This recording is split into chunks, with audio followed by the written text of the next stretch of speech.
interesting, it does, yeah. Okay. I'm curious. You mentioned the magic word right as we went into the Bee Gees film. You said something about the Doors. What is the favorite song that you have? Crystal Ship.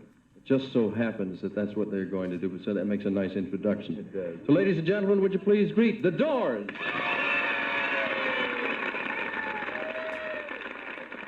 Before you slip into unconsciousness, I'd like to have another kiss, another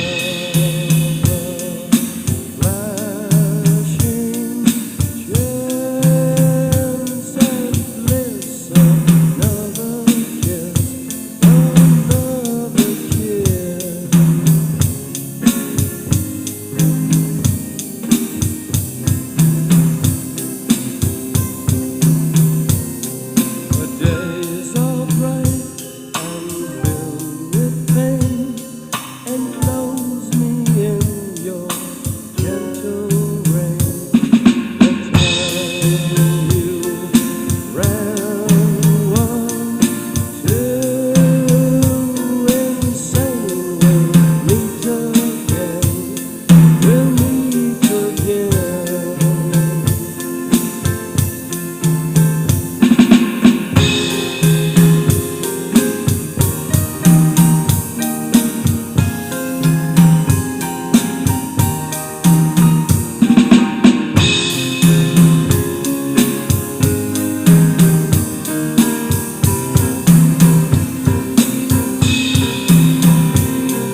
Gentlemen, may I ask a favor? Would you introduce yourself, please?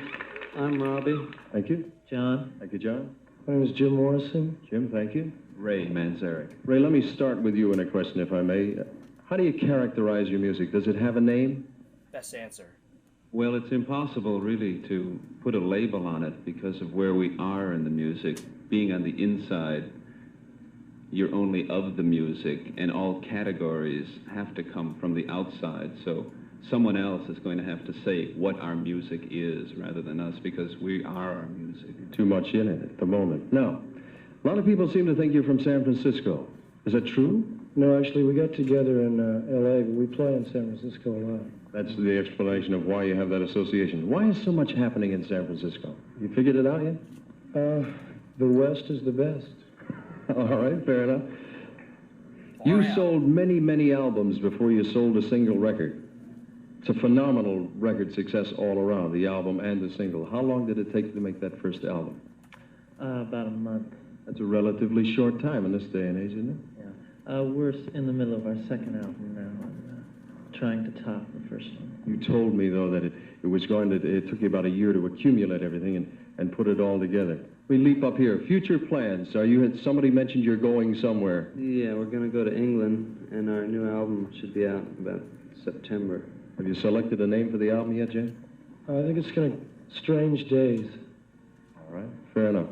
John, why don't you make yourself comfortable up here, and we'll do the thing that set the whole music business on fire. Ladies and gentlemen, again, The Doors.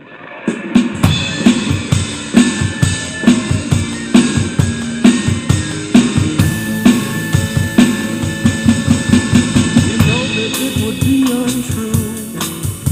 You know that I would be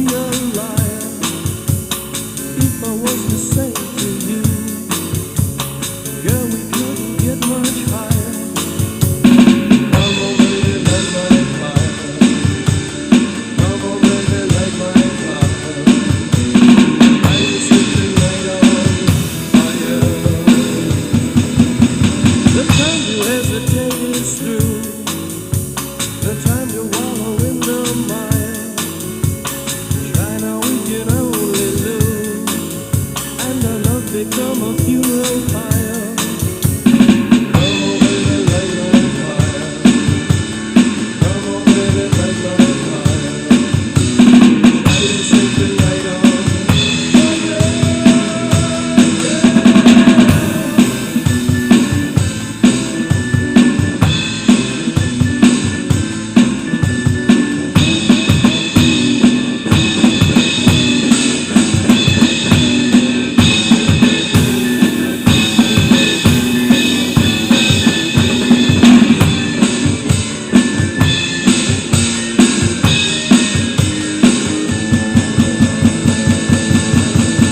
The time to hesitate is through. No time to wallow in the mire. Try now, we can only lose. And our love become a funeral pyre. Come on, baby, light my fire. Come on, baby, light my fire. Try to set the night on fire. Love the people be untrue. You know that there would be a liar if I was to say to you, girl, we couldn't get much higher. Come on, baby, light my fire. Come on, baby, light my fire. Try to set the night on fire. Try to set the night on fire. Try to set the night on fire.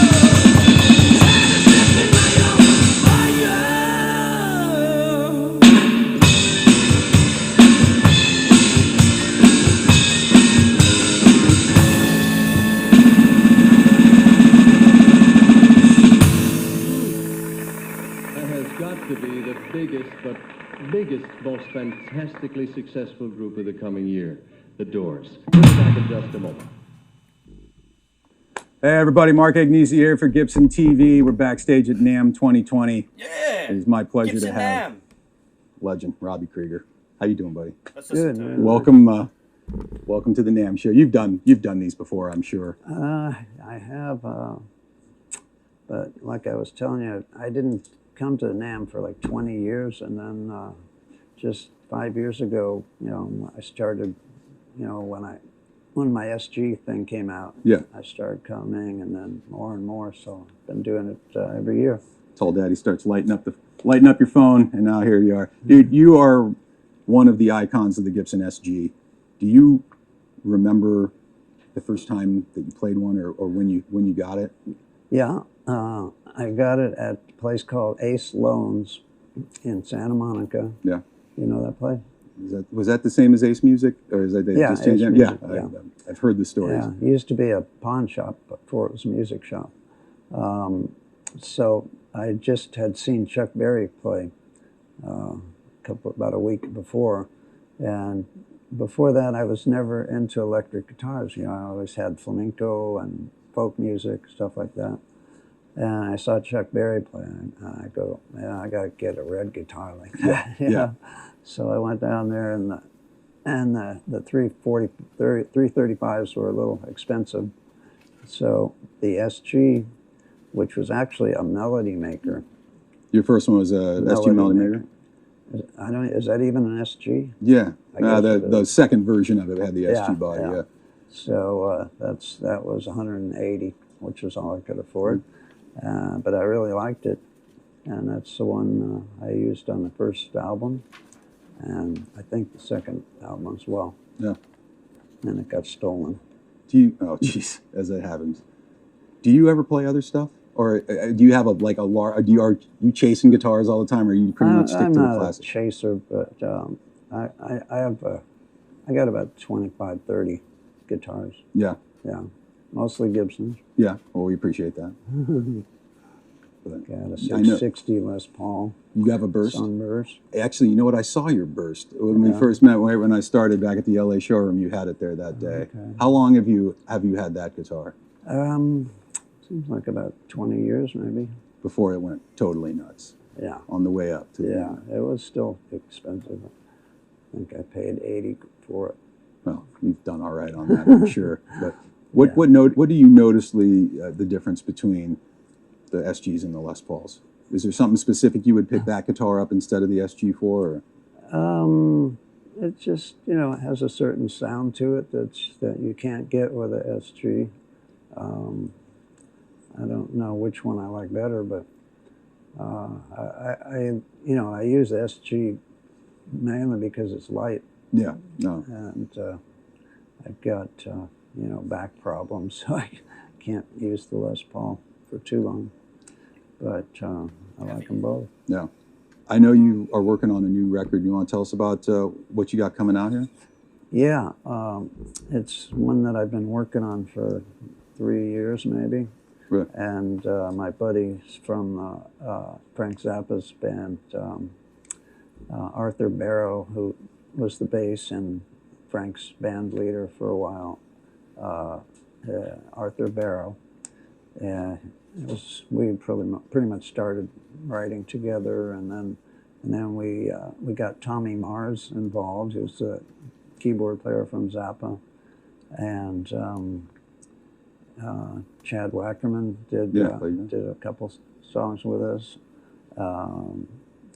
and we had various other musicians that played as well, but those were the main guys.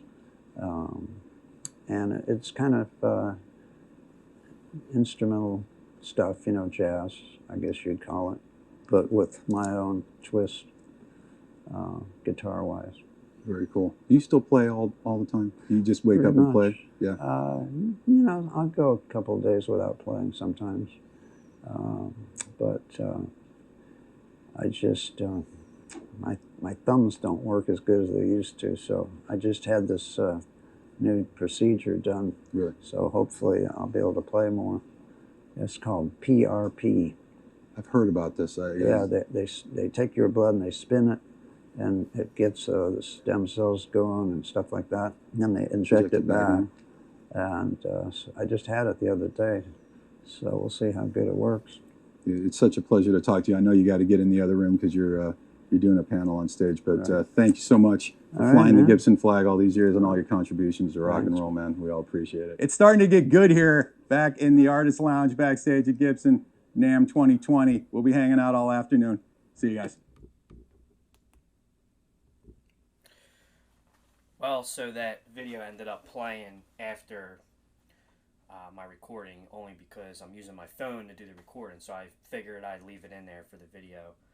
That was an interview with Mark Egnesi. He works for, I think he works for Norman's Rare Guitars, which is like the greatest guitar store on the planet. A lot of guys like Joe Bonamassa go there to buy guitars. They have some of the best guitars in the world in that store, which are all like first run. For example, Gibson Les Pauls, 59, all the vintage first issue guitars that people just don't want, I guess, and they donate it to this place. And guitar hungry people like myself out there looking at these, wishing to play those guitars. So that's Mark Egnesi interviewing Robby Krieger. And if you listen to that interview, I mentioned this. It's a good thing that interview came up because it was kind of meant to be. But if you listen to Robby Krieger, he said, in the beginning of the interview, he said, I picked up my first Gibson SG, which was like a melody maker, for like $180. And I mentioned this in another video. And then he said he used that on the first album. I've never seen any pictures of Robby Krieger playing an SG melody maker. So there might possibly be a discrepancy in what he's saying, that SG was actually not a melody maker. I think it was an SG special, because if you look up the early pictures of the Doors, Robby Krieger, you'll notice that he's playing an SG special.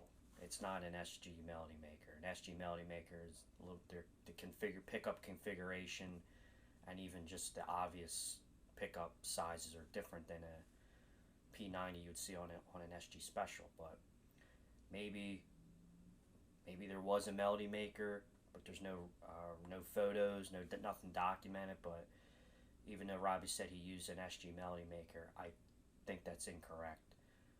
Because if you look at the old photos of the Doors, there's no pictures of him with a Melody Maker, again, as I repeat myself. So I think it's an SG special, and you even hear him. He's a little unsure. Oh, is that even a thing? I think that's a discrepancy. So some people may debate that. Maybe if Robby was here, he would say, no, it was definitely a Melody Maker. It said it. I got it.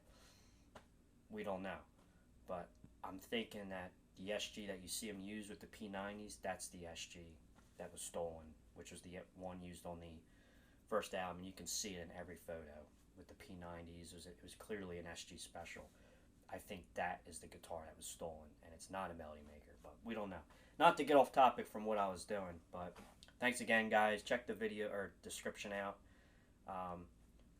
Unfortunately, there was no live version of the Doors playing on the American Bandstand because they just lip synced to the studio version. So as you can see, my performance was pretty much live. I even messed up a little bit coming out of the guitar solo before it goes back into the intro. But hey, man, that's why I keep this live and keep the mistakes in there. Thanks again for checking out the videos. Read the description. I put a lot of information in there. I try to change some stuff up, and if I verbally say something wrong, check the description out for the correct info. And I'll see you in my next video. Please subscribe to the channel. If you know anyone who likes rock and roll, tell them to subscribe to Rockstars with a Z at the end, with the DO symbol 92. Thanks, guys. See you in the next video. Thank you.